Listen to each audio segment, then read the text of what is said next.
Toujours dans les réactions endothermiques et exothermiques, le graphique énergétique. Deuxième méthode pour trouver la variation d'enthalpie, les diagrammes énergétiques. Le diagramme énergétique d'une transformation représente les différents niveaux d'énergie des substances présentes en fonction de la progression de la transformation. C'est une version améliorée du diagramme d'enthalpie puisqu'elle renforme plus d'informations. Il existe un moment lors d'une réaction chimique où on retrouve les substances sous une forme qui est intermédiaire, un moment où elles possèdent un maximum d'enthalpie, c'est-à-dire un maximum d'énergie. Le complexe activé, c'est un état de transition très énergétique qui se forme lors de la transformation des réactifs en produits. Donc, l'état très énergétique s'appelle le complexe activé. L'enthalpie du complexe activé, on va le noter H avec complexe activé, donc Ca en indice. Le complexe activé est très instable. C'est à ce moment que tous les liens entre les atomes sont brisés. Donc, tous les atomes cherchent à s'organiser à tout prix en molécules pour gagner en stabilité. C'est là qu'il y a une transformation chimique. Voyons voir ce qui arrive lorsqu'on a une réaction chimique. Alors, les étapes qu'on va observer, on va avoir un gain d'énergie. Lorsqu'on va avoir assez d'énergie, on va atteindre le complexe activé. Les molécules ne resteront pas sous cet état-là, vont vouloir se réorganiser pour gagner en stabilité et en réémettant le surplus d'énergie qu'elles ont accumulé. Alors, on donne de l'énergie aux molécules. Les molécules ont de plus en plus d'énergie. À ce moment-là, elles accumulent jusqu'à ce qu'elles atteignent le complexe activé.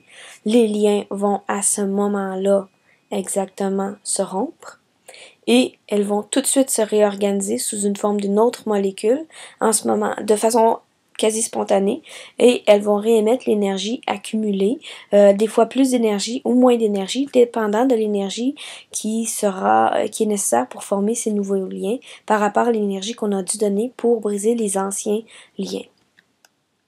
L'énergie d'activation. Lors d'une réaction chimique qui n'est pas spontanée, on doit lui fournir un petit coup de pouce, soit donner assez d'énergie au réactif pour atteindre le complexe activé. Des fois, cette énergie-là est très élevée, des fois, elle l'est peu. L'énergie d'activation, ça correspond à l'énergie minimale qu'il faut fournir pour amorcer une réaction. On la note E avec un petit A en indice, c'est égal à l'énergie du complexe activé moins l'énergie des réactifs. C'est plus facile à voir sur un graphique.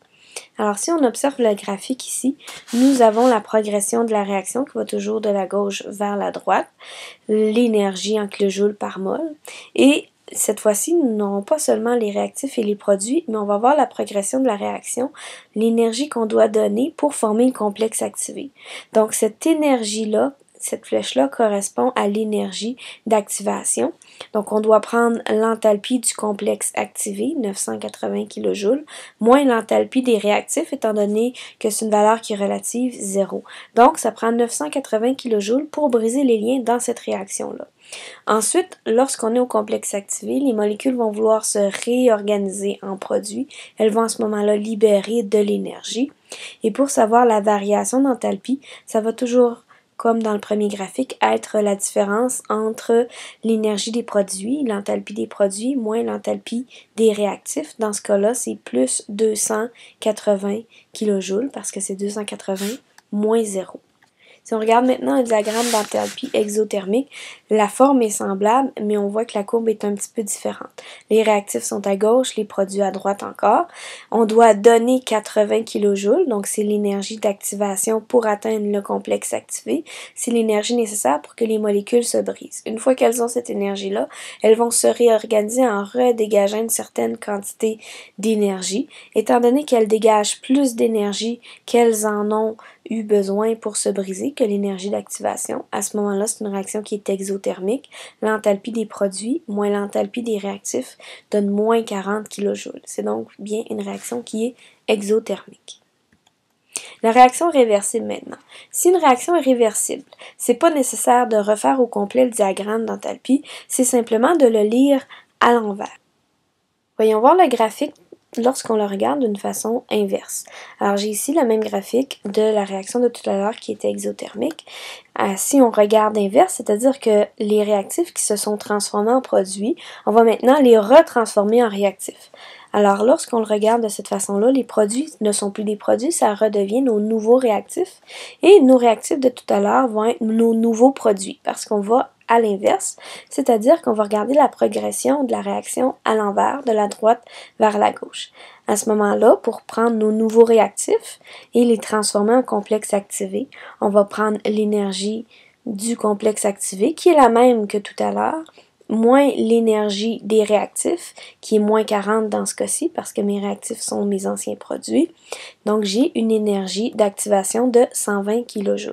Pour avoir la variation d'enthalpie, donc c'est exactement la même chose, c'est toujours produit moins réactif, mais étant donné qu'ils sont inversés, la variation d'enthalpie va être à l'inverse. Donc à ce moment-là, la variation d'enthalpie de la réaction inverse est de plus 40 kJ. C'est une réaction qui est maintenant endothermique. C'est normal, l'inverse d'une réaction exothermique sera toujours une réaction qui sera endothermique.